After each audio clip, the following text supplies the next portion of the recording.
ছোটতে স্কুলের আর এখন কলেজের বন্ধু বান্ধবীরা সবাই আমাকে মোটামুটি চেনে। সবার সঙ্গেই আমার বন্ধু রয়েছে। সবাই আমার বন্ধু বান্ধবী হলেও বন্ধুত্বটা কিন্তু সবার সঙ্গে নয়। আমি ছোট থেকে একটু অল্প মানুষজনের সঙ্গে মিশতে পছন্দ করি, যাদের সঙ্গে আমি আমার মনের সমস্ত কথা শেয়ার করতে ভালোবাসি।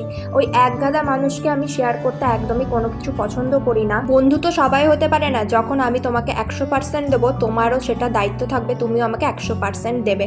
আমি তোমাকে 100% দিলাম, কিন্তু তুমি আমাকে দিচ্ছ 70% বা 30%। তো সেটা তো কোনো বন্ধুত্বের নিয়ম হতে পারে না। তুমি আমাকে ভালোবাসলে আমাকে পুরোটা নিয়েই ভালোবাসো, আমিও যদি তোমাকে ভালোবাসি তো পুরোটা নিয়েই ভালোবাসবো। স্কুলে তো অনেক বন্ধু বান্ধবী ছিল, তার মধ্যে এখন আপাতত টিকে আছে 3-4 জন বান্ধবী। তার মধ্যে আমার ফেভারিট আমার বেস্ট ফ্রেন্ড। আমার বেস্ট ফ্রেন্ডের সাথে আমার 15-16 বছরের বন্ধুত্বটা টিকে রয়েছে। তার একটাই কারণ, লং ডিস্টেন্স রিলেশনশিপ হয়ে গেলেও আমাদের এখনো বন্ধুত্বটা টিকে আছে আর টিকেই থাকবে, কারণ আমরা দুজন দুজনকে 100% দিতে জানি, অলসো রেসপেক্ট করতে জানি।